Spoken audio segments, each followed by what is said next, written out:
watching the award-winning GHS-TV, a nationally recognized student television station.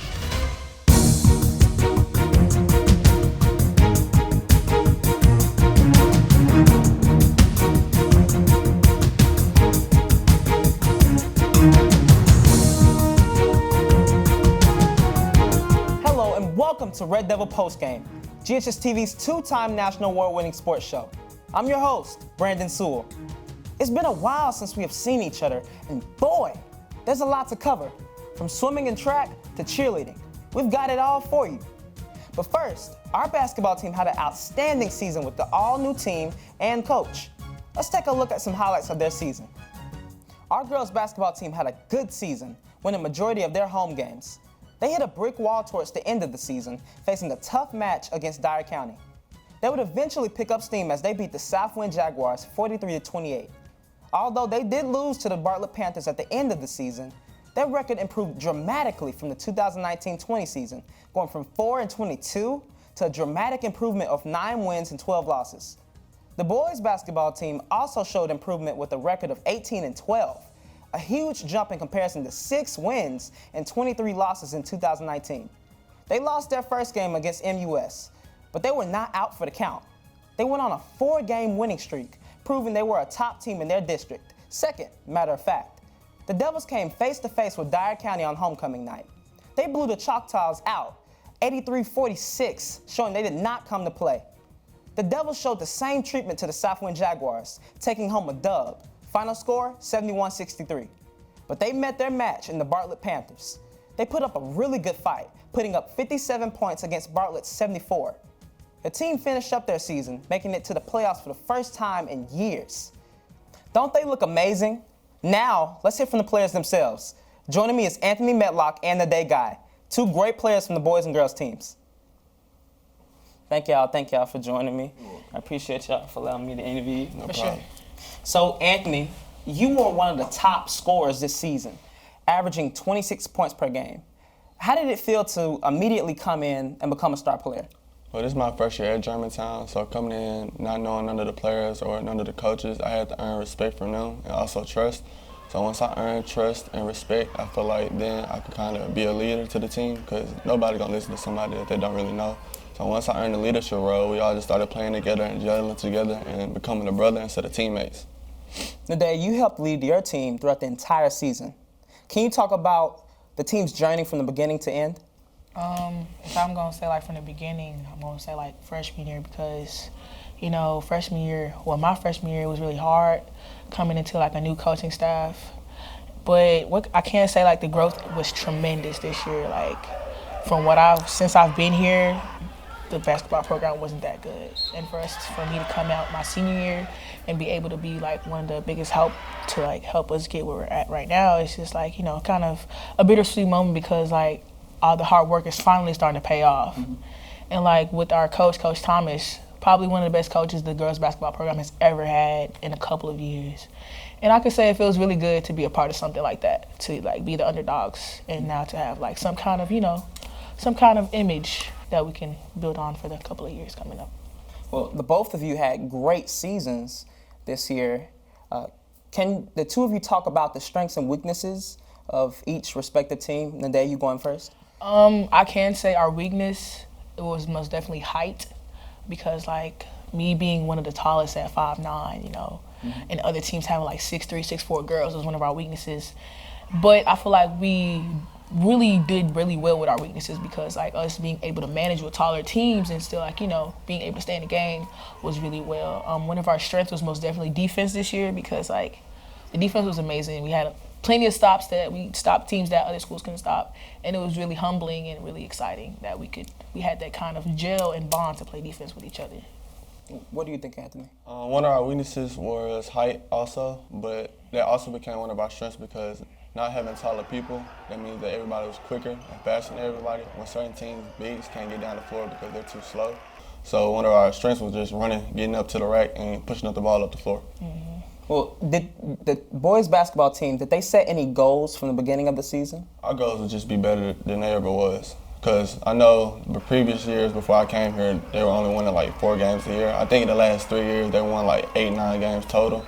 And I think we surpassed that, winning like 22, 23 this year by ourselves. So we just wanted to be better than last year or the year before that and just achieve higher. Would you say that you achieved those goals? Like you said, with the 22 losses, I remember, in the 2019 season, and now y'all had an 18-12 record. Would you say that the team achieved the goals that y'all set at the beginning? Yes, we definitely did. I know coming into the year with the school rankings, I know we weren't even on the list. And by the time the school year ended, we was like 7 or 8. And plus, you know, you got the schools like Bartlett and schools like East. I mean, we lost to East by 7 and we lost to Bartlett by like 14, which we were in the game all the way throughout. So I believe we surpassed our goals and everybody else's. Today, would you say that the girls basketball team reached their goals? I could say that for sure because, like, coming in, I wasn't really confident because I thought it was going to be a repeat of last season or, like, my sophomore season. But I can say we surpassed some of our goals. Some of our goals we didn't meet. But, you know, it's always kind of like a half and half kind of situation in basketball because you're not always going to get the outcome you want. But at the same time, I feel like we did really good for it to be just 1 year of work and, you know. But I'm for sure I'm really sure that they'll surpass all the goals in the upcoming years for sure. Well, Anthony, you went from practically being unknown to being ranked in less than a year. Can you talk about the work it took to become a top player?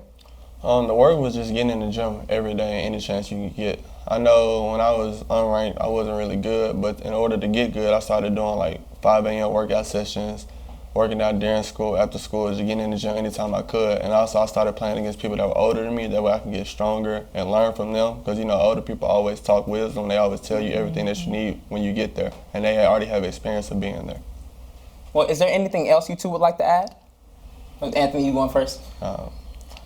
I'll just say, like, don't, like, think just because this year was good, it's just going to stay like that. We got a lot coming, and I for sure will be supporting from Jackson. Even though I'm not here, my heart will always be at Germantown because I've always been a Red Devil. Well, I'd like to thank you both for allowing me to interview you.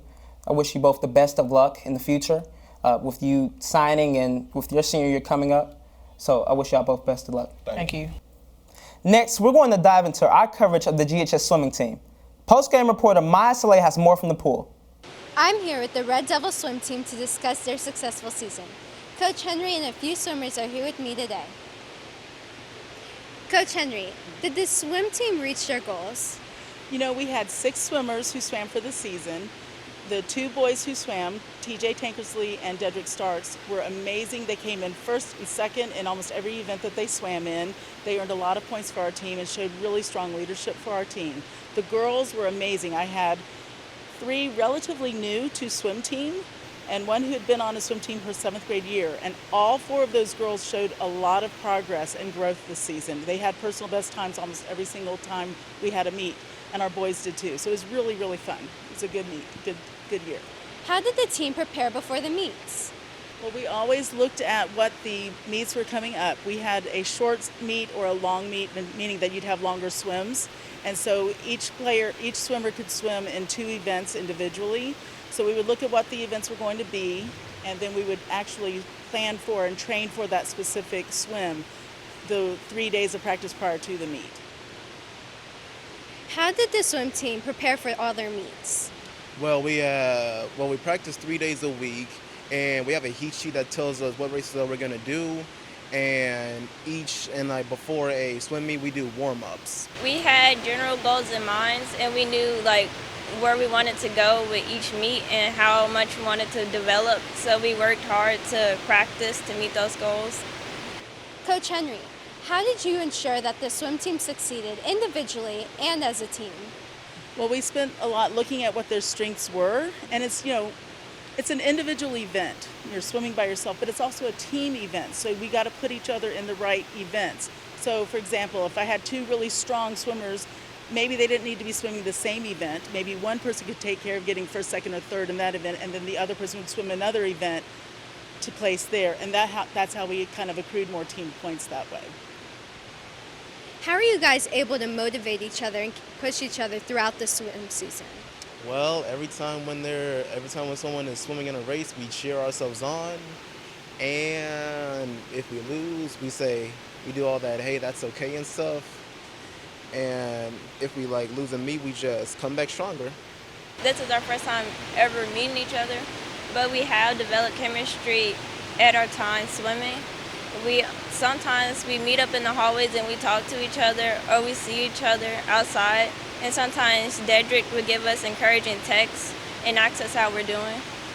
Thank you so much for talking with me, and congrats on your season. Reporting for Red Devil Postgame, I'm Maya Saleh. We would like to thank the Hickory Hill Community Center for allowing us to film and giving our swimmers a place to practice. Have you ever wondered what it takes to be a cheerleader?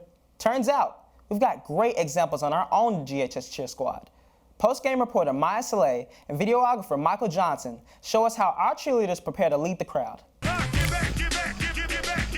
The GHS cheerleading squad is bringing school spirit to basketball season with their energetic stunts.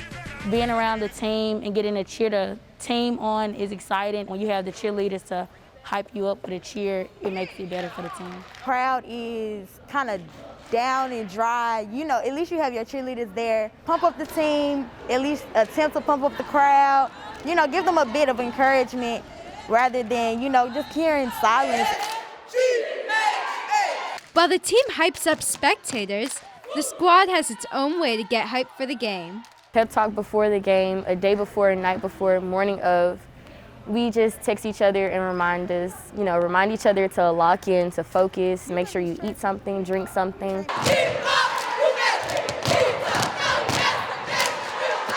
Run out, cheer for the boys is our pep, like our hype to get ready for the game. And as well, probably one of the other cheerleaders try to say something to get everybody encouraged to cheer. Okay, back row adjust now to front row. So everybody in back row, find a window.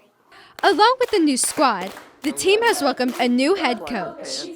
So coaching is something that I'm not new at, but I love cheer more than majorette or anything else because we are a sisterhood and we do everything together. 5, 6, 7, 8. The cheerleaders did not let the pandemic affect their bond with one another. Bonding with like other girls and y'all uplifting each other and working together, I just love that whole aspect. The team is bouncing back from the pandemic, putting in extra time to perfect their stunts. I'll say long practices was what got us back together. You don't want to go to war, so get off our floor. You want to shake some? There even seems to be a popular routine among the cheerleaders. The cheerleaders have a message for their fellow Red Devils. Come to the games and turn up the student section because we need y'all energy, like, do better. Reporting for Red Devil Postgame, I'm Maya Saleh.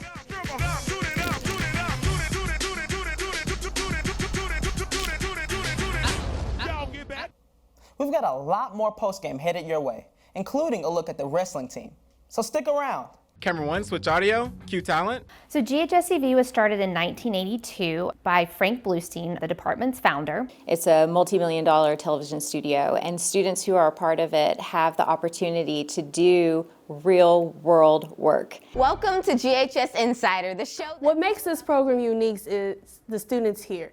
We come with a lot of potential and a lot of talent, and we also come with the mindset of we have to do this, we can do this. In this class, we really have the ability to be as creative as we want to be. On the show today, we take you to the side. When you see yourself on a screen, it's a feeling where it's like, I actually contributed to something, I actually did something that matters to people. We have fun days, like when we do shows and we do a really good show, it's that adrenaline of like, oh wow, we just did a really good show, we did it. Hey everyone, I'm Brooklyn White. And there's a real sense of pride that comes from completing a show that you have written, produced, thought of on your own. And that sense of pride is really important, and it keeps us motivated because we want to do more. We want to experience that feeling again. We're always pushing the kids. We're always challenging them, and they rise to the challenge. So the program has absolutely changed a lot for me. It has given me a view into the arts and has let me see that I really do enjoy working behind the camera as well as in front of the camera. The future of our program really, a lot of times, is up to the students. It's their willingness to see beyond what is here and what it can be. Year to year, it changes with the students, but the ability of the students never changes. Go Red Devils! For more information about the Kappa program, visit ghskappa.com or call 755-7775. You're watching the award-winning GHS-TV, a nationally recognized student television station. And we are back with more Red Devil postgame. Our wrestling team slammed their opponents to the mat this season and clinched the 2021 SCI AA Wrestling Championship while they were at it. We sent postgame reporter Alyssa Goodwin to a match. Check it out. I'm here with Coach Wachowski and wrestler Caleb Stewart. You guys won the SCIAA championships. Was this your first time? Collectively, as a team, this was our first time winning it. Yes, this is our first trophy in 9 years. What did that mean for the team? That we did win in there and we did our best that day. I was real proud of the boys. We had an opportunity before the match, before the tournament, and I told the boys, you have an opportunity to win this tournament. We're going to need some wins. We're going to have to overcome some matches that you're not supposed to win, and boys just did that. I gave them a challenge, they answered. Caleb, this is your senior year. What advice do you have for underclassmen? I guess to find something that you enjoy doing, like wrestling was for me. Mr. Wachowski, the season is coming to a close. What are you most proud of? One, the number of the boys we still have out. Over the past years, the Christmas Ghost will come in and take 3 or 4 boys every year. Second is the progress of the boys. I can honestly say everybody's getting better. So as a coach, that's all I can ask for. What are you most looking forward to for next year?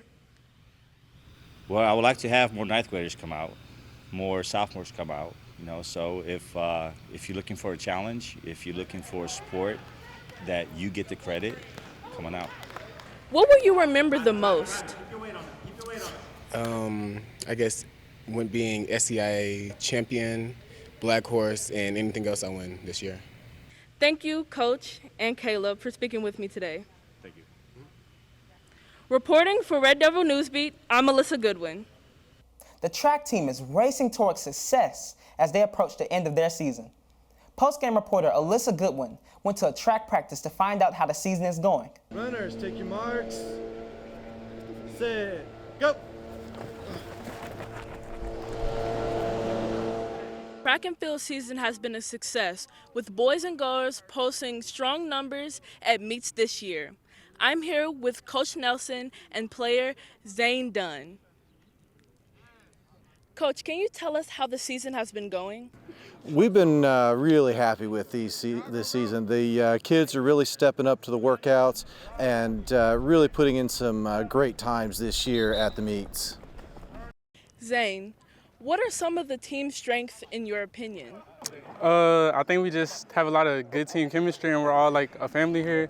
And we just run for each other and we all push each other and that makes us faster day in and day out. Coach, is there any player that stands out to you? Well, I've got a couple of ladies in mind, Nyla and Tyla Roberts. They're a couple of ladies to watch this season. And also keep your eye on a couple of guys, Alec Reed and Jason Howard. How do you balance your school from track? I think I've been like a pretty good person for that because in middle school and high school I played football, so it was kind of like it's nothing new for me. And, you just got to take care of stuff at home, take care of stuff at school, and just come out here and work. Coach, what are some new things you've implemented this year? Well, one of the new things that we have actually is my position. We've had a relatively small coaching staff in the past, but with a couple of volunteer coaches, with Coach Reed and myself, we've been able to split up the team into our sprints and hurdles, as well as the mid-distance runners to really work on the needs for speed as well as for endurance. Zane, finally, what is something you want to tell a player for next year?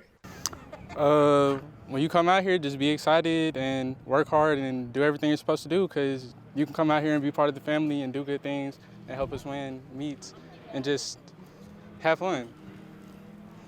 Thank you so much, Coach Nelson and Zane, for talking to me today, and good luck on your season. Thank you. Reporting for Red Devil Postgame, I'm Alyssa Goodwin. Sports is not just about what a team does on the court or field. they can shine off the field too.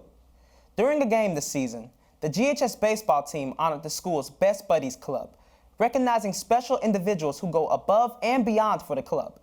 Post-game reporter Maya Saleh was at the game and has more.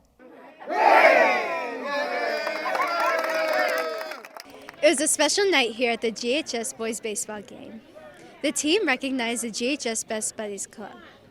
Outfielder Taris Pfeiffer and Toby Alukobant from Best Buddies are here now. Why does the team recognize the Best Buddies Club?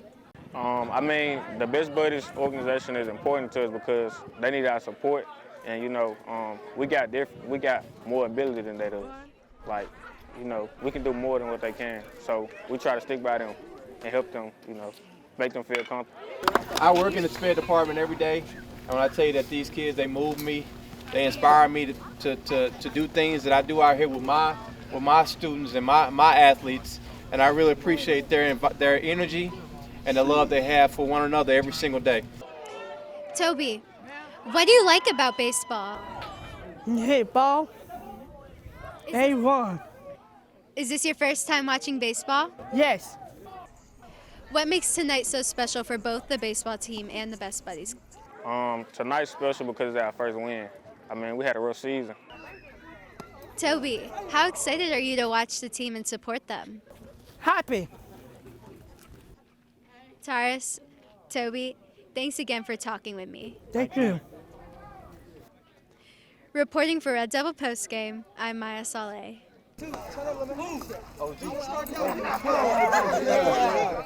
The football team is more than just athletes. They are role models. Our players went over to Germantown Elementary to inspire the little ones to keep reading. Today you're going to start off by selecting a book that you would like to read. Today we are having Read Across America, and we're celebrating it with all of our kindergarten through 5th grade students at Germantown Elementary School. How y'all doing today? Good. That's good. The book I got for y'all is 3 Little Pigs. Y'all know the 3 Little Pigs? Yeah. Okay. So we've invited some guests, some of our community guests from the Germantown Police Department, as well as some of our football leaders at Germantown High School, led by Coach Robinson at Germantown High School as well. We brought our senior, our varsity players out, those guys who worked hard and got a 3.0 in the classroom. We wanted to build a sense of community. These are high school players, but they're so often looked at as superstars by our elementary kids, our middle school kids. So we wanted to bring these guys out and let them know the importance of giving back. The importance of the event is just to show your face at an elementary school and just to show them it feels good to watch the kids get excited. The 3 pigs looked through the window and saw the wolf collapse on the lawn. Look at that poor guy, said the first pig. He's exhausted. Maybe he needs some potato chips. When you have older students coming to read to you, it brings a sense of community. And so for them, they're like, oh my gosh, look at this big football player reading to me today. This is so cool. I want to be like him. They're so excited to see these big kids wearing their jerseys, the same kids they see running touchdowns or making sacks or tackles on a Friday night. So I think it was really huge today. Well, going forward, we're going to continue providing students with diverse books to get engaged in. Yeah, I do believe this was a good experience to do multiple years. It's good down the line to show your face over and over again. Yeah, I plan on doing this again. That is going to be all for this year's Red Devil Postgame. Thank you to the teams who participated in the shows this year. Y'all made this all possible. For one last time, I'm Brandon Sewell. I'm Maya Saleh. And I'm Melissa Goodwin. Have a great summer, and Go Red Devils!